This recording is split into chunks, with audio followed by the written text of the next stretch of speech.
Zechariah 4:1, and the angel that talked with me came again and waked me as a man that is waked out of his sleep, and said to me, What seest thou? And I said, I've looked, and behold, a candlestick all of gold, and a bowl upon the top of it, and his 7 lamps thereon, and 7 pipes to the 7 lamps which are upon the top thereof, and 2 olive trees by it, one upon the right side of the bowl, the other upon the left side thereof. So I answered and spake to the angel that talked with me, saying, What are these, my Lord? Then the angel that talked with me answered and said to me, Knowest thou not what these be? And I said, No, my Lord. Then he answered and spake unto me, saying, This is the word of the Lord unto Zerubbabel, saying, Not by might, nor by power, but by my spirit, saith the Lord of hosts. Who art thou, O great mountain? Before Zerubbabel thou shalt become a plain, and he shall bring forth the headstone thereof with shoutings, crying, Grace, grace unto it. Moreover, the word of the Lord came to me, saying, The hands of Zerubbabel have laid the foundation of this house. His hands also shall finish it, and thou shalt know that the Lord of hosts hath sent me unto you. For who hath despised the day of small things? For they shall rejoice, and shall see the plummet in the hand of Zerubbabel with those 7. They are the eyes of the Lord which run to and fro throughout the whole earth. Then answered I and said unto him, What are these 2 olive trees upon the right side of the candlestick, and upon the left side thereof? And I answered again and said unto him, What be these 2 olive branches, which through the 2 golden pipes empty the golden oil out of themselves? And he answered me and said, Knowest thou not what these be? And I said, No, my Lord. Then said he, These are the 2 anointed ones that stand by the Lord of the whole earth. Zechariah's terrifying vision in the night of Satan standing beside Joshua the high priest to resist him was now concluded. The nightmare had ended as a dream come true. God showed up and spoke on behalf of their high priest. This is doubtless not what Satan had intended. But there were still more visions to come on that dramatic night. Notice, first of all, a slumbering prophet in verse 1. And the angel that talked with me came again and waked me as a man that is wakened out of his sleep. The night of 8 visions is still continuing, but seems as if the prophet had an interlude of sleep between the first 4 and the last 4. As chapter 4 begins, the narrating angel came to Zechariah indicating that he had previously left him for a bit.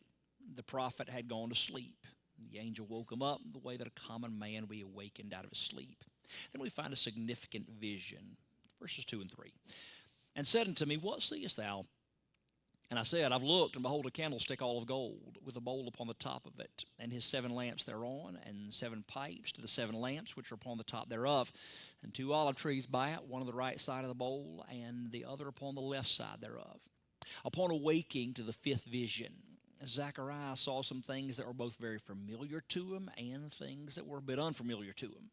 That which was familiar to him is what's described as a candlestick all of gold with a bowl on the top of it, 7 lamps on it, 7 pipes to the 7 lamps.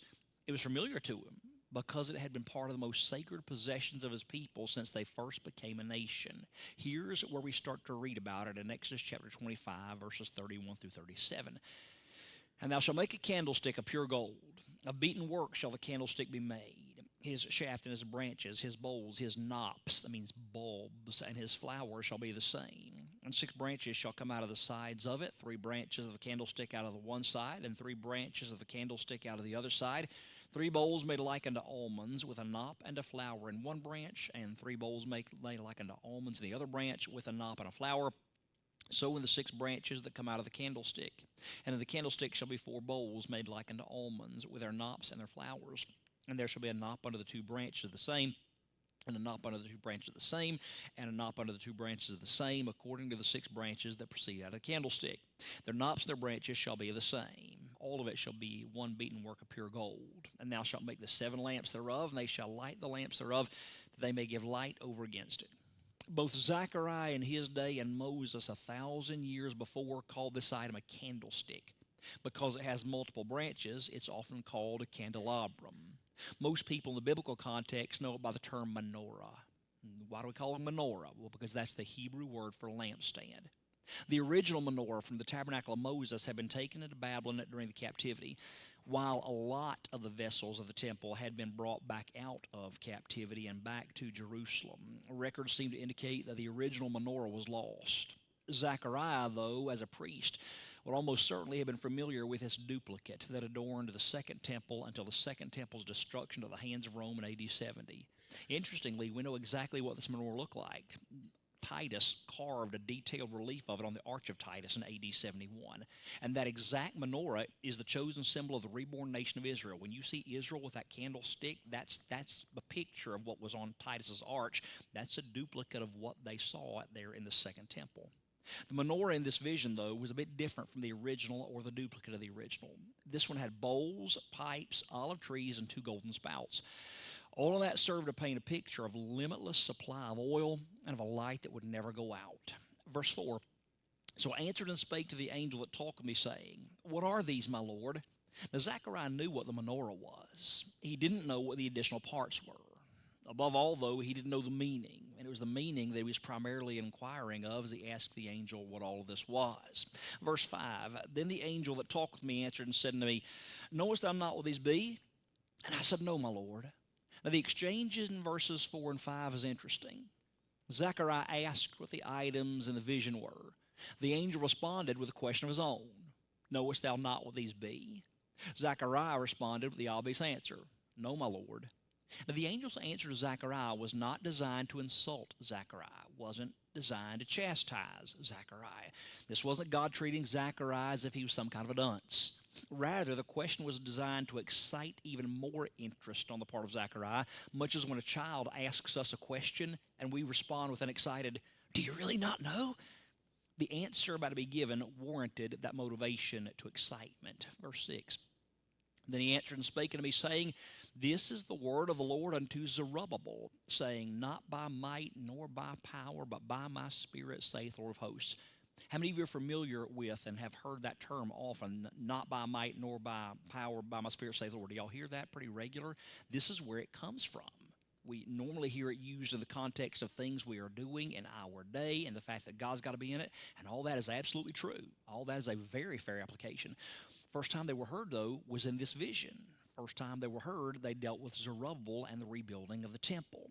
In the previous chapter in vision, the Lord, through Zechariah's vision, had given a word to the spiritual head of the nation, Joshua the high priest. In this chapter in vision, God's giving a word to the political head of the nation, Zerubbabel the governor.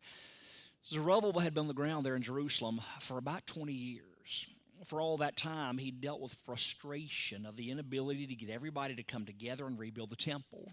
With this vision was God's way of encouraging Zerubbabel that the time and the work would not be interrupted. This time, the people would carry it through to completion under his, Zerubbabel's, leadership. All of it will be accomplished not by might, nor by power, but by my Spirit, saith the Lord of hosts. The same way anything for God still to this day has got to be accomplished. The words for might and power are kail and koach.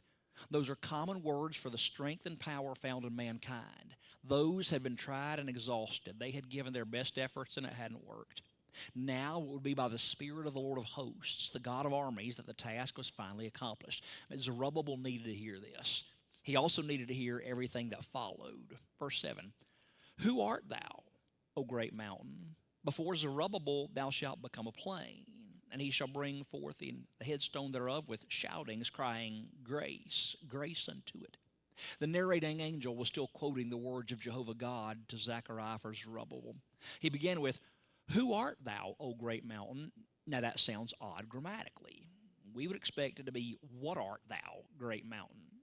But using a choice bit of personification, he speaks to a great mountain as if it's a person and says in our modern vernacular, "Who do you think you are?" As you might well expect from the context, the mountain was a mountain of flesh and bone rather than dirt and stone. The mountain that had prohibited the temple from being built thus far consisted of all the people who had laid obstacles to the building of that temple in the first place, interfering foreign monarchs, tattling nearby enemies, and lackadaisical citizens were this great mountain that had stopped the construction. God promised to reduce that mountain to a plain, a piece of flat ground that would be easy to build on before the efforts of Zerubbabel. The end result would be that he, Zerubbabel, shall bring forth the headstone thereof with shoutings, crying, Grace, grace unto it. Now, when we think of headstone, we're usually thinking of something different. When you think of a headstone, what are you thinking of and where? Gravestone. That's not what this was. A biblical headstone, which, by the way, is only mentioned here in the Bible, our most modern term for it is capstone. It was the stone that went on the head. It was the very last stone put on the very top, the head of the building. God was promising his discouraged governor, Zerubbabel, that there would come a day when he got to put the final stone in place. He was prophesying that on that day, Zerubbabel would be able with joy to shout, "Grace, grace unto it." This would be a cry for God to pour out his grace upon the now completed temple. All of that thought and picture continues into the next couple of verses, verse 8 and 9. Moreover, the word of the Lord came unto me, saying, The hands of Zerubbabel have laid the foundation of this house. His hands shall also finish it, and thou shalt know that the Lord of hosts hath sent me unto you. We now find a detail about the starting of the temple. As was customary in those days, the highest ranking official would put his hands to the very first part of the foundation and fix it into place. Upon the completion of all but the last stone, that same official would take the headstone and with his own hands put it into place as well. God promised Zerubbabel, who had put the first part of the foundation in place, that he would still be there to put the last stone in place. He would have that honor, and he did just 4 years later. Ezra 6:15 says, And this house was finished on the 3rd day of the month Adar, which was in the 6th year of the reign of Darius the king. In Zechariah 4, we're in the 2nd year. Zerubbabel would live and serve about 5 more years after he put that capstone on the building. God made a promise to him and kept it. The verse ends with these words from the angel of Zechariah, And thou shalt know that the Lord of hosts hath sent me unto you. When Zechariah saw all this prophecy come to pass, he would indeed know that it had been Jehovah that sent the angel to him with all these words. Verse 10, For who hath despised the day of small things? How many of you are familiar with hearing that in church terminology these days? Who hath despised the day of small things? Pretty common usage. And when we hear of these days, we usually hear of it in terms of, hey, the work may be small that you're doing, but it matters for the Lord. All that's true. All that's a great application. No problem with any of that. It was first spoken here to Zerubbabel about the temple. For who hath despised the day of small things? For they shall rejoice, and shall see the plummet in the hand of Zerubbabel with those 7. They are the eyes of the Lord which run to and fro through the whole earth. Verse 10 begins quite simply and ends rather complexly. The question that it opens with, For who hath despised the day of small things, is one that Zechariah knew the answer to. He, along with Haggai, had been there to see those who despise the day of small things. Haggai 2:3. Who is left among you that saw this house in its first glory? And how do you see it now? Is it not in your eyes in comparison as of nothing? Some of the old men of Judah who returned from the captivity did indeed despise this day of small things. They looked at this small foundation that was going to make for a small temple. They thought back to how grand and glorious and gilded Solomon's temple was, and they despised what they were seeing. So when God asks the question, it's not for no reason. He asks the question because he knows it has happened. To them, God said, For they shall rejoice and shall see the plummet in the hand of Zerubbabel. Their skepticism would turn to smiles and their tears to triumph when they saw the plummet in the hand of Zerubbabel. The plummet, in this case, was a stone of lead or a stone covered in lead attached to a spring and used for leveling purposes. The word it comes from, eben, is the exact same word for headstone in verse 7. So he's using a play on words. He's drawing a picture that Zechariah is going to hold that leaded stone in line up to the very last stone placed on the very last top part of the building. This was him checking the squareness of the very last piece to mark its completion. The last half of the verse taken together, though, quickly gets more complicated. It says, And shall see the plummet in the hand of Zerubbabel with those 7. They are the eyes of the Lord which run to and fro through the whole earth. The plumb line and headstone were easy to understand. But what are those 7 that are the eyes of the Lord which run to and fro through the whole earth? How do they fit into the picture being painted? The width prior to those 7 in our terms means along with. Those 7 would rejoice and see the plummet in Zerubbabel's hands along with the human beings who were rejoicing and seeing the plummet in the hands of Zerubbabel. But who are those 7? Well, we've seen them before in Zechariah's prophecy, chapter 3, verse 9. For behold the stone that I've laid before Joshua. Upon one stone shall be 7 eyes. Behold, I will engrave the graving thereof, saith the Lord of hosts, and I will remove the iniquity of that land in one day. When we covered that verse, here's what I told you. The 7 eyes are a picture that we see elsewhere in Scripture. Once again, a picture that's applied to Christ. Revelation 4:5. And out of the throne proceeded lightnings and thunderings and voices. And there were 7 lamps of fire burning before the throne, which are the 7 spirits of God. Compare that to Revelation 5:6. And I beheld, and lo, in the midst of the throne and of the 4 beasts, in the midst of the elders, stood a lamb as it had been slain, having 7 horns and 7 eyes, which are the 7 spirits of God, sent forth into all the earth. The never-ending debate on these eyes and spirits is whether or not they are literally or merely figurative. The spirits I very much take as literal. Either way, the picture they present is the same. God sees everything and misses nothing.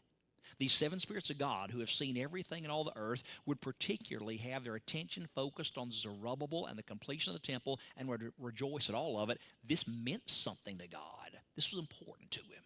Then there's a spiritual recognition. Verse 11 and 12. Then answered I and said unto him, what are these 2 olive trees upon the right side of the candlestick and upon the left side thereof? And I answered again and said unto him, what be these 2 olive branches, which through the 2 golden pipes empty the golden oil out of themselves? Having received assurance that Zerubbabel would live to see the completion of the temple, Zechariah now turns his attention back to the particulars of the vision. Specifically, he wanted to know what the 2 olive trees were, one of which was on the right side of the candlestick, the other on the left. Upon further inspection, though, he refined his question to also ask what the 2 branches of the 2 trees were, branches that were pouring out golden oil through the golden pipes into the lampstand for the production of light. Now, golden, as it applied to the pipes, meant actual gold. As applied to the oil being poured out, it was an accurate description of the color of the finest olive oil which would be coming from those olive trees and branches. Verse 13, and he answered me and said, knowest thou not what these be? I said, no, my Lord. The angel once again asks a question in answer to Zechariah's question. As before, it's not a question designed to make the prophet feel dumb. It's a question designed to excite him about the prospect of an answer. Verse 14, then said he, these are the 2 anointed ones that stand by the Lord of the whole earth. 2 anointed ones, these 2 olive trees with their branches. The identity of the 2 anointed ones is found within the definition of anointed itself. To anointed meant to be anointed with oil for the purpose of designating God's appointment for service. In Old Testament times, anointing was done to 2 classes of people primarily, political leaders and spiritual leaders. Kings or governors were anointed. Priests were anointed. The 2 anointed ones were Joshua and Zerubbabel. These 2 had been chosen by God for their respective tasks in the rebuilding of the nation. Not only had oil been placed upon them, they themselves were pouring out their own oil into the lampstand, the light of the people. In other words, both Joshua and Zerubbabel were giving their all to see the temple rebuilt and the nation restored to its glory. In our terms, they were pouring themselves into the task. You're familiar with that term in our modern day? They were pouring themselves into this. This was not a lighthearted endeavor for them. They were giving their all. Now, neither of them could see it, but both of them were standing by the Lord of the whole earth. So here's a question. If they were standing by the Lord of the whole earth in this task, was failure even a possibility? May have seemed like it to them. Took a lot of years. Seemed like they were spinning their wheels. Nothing were happening. Failure wasn't even a possibility. God had anointed them. They were standing by the Lord of the whole earth. One chapter earlier, Joshua the high priest had received his vision of great encouragement. Now a similar vision was being given to Zerubbabel for his own encouragement. He, more than anybody else, was feeling the weight of the task. He, more than anybody else, was under the withering glare of those who were looking at him and thinking, this is not going to get done. It's going to be a failure, and it's your fault. This is what Zerubbabel's under. God's message to him in simple terms was, you've got this, Zerubbabel. You're giving your all, and I'll empower it so that you do not fail. 4 years later, Zerubbabel takes a rock in his hand, climbs whatever scaffolding or stairs they put in place, goes to the top of that temple, puts it in place, takes a plummet. Yep, absolute perfect. We're done. To God be the glory. He was there when they started it. He was there when just a few years later, opposition stopped it.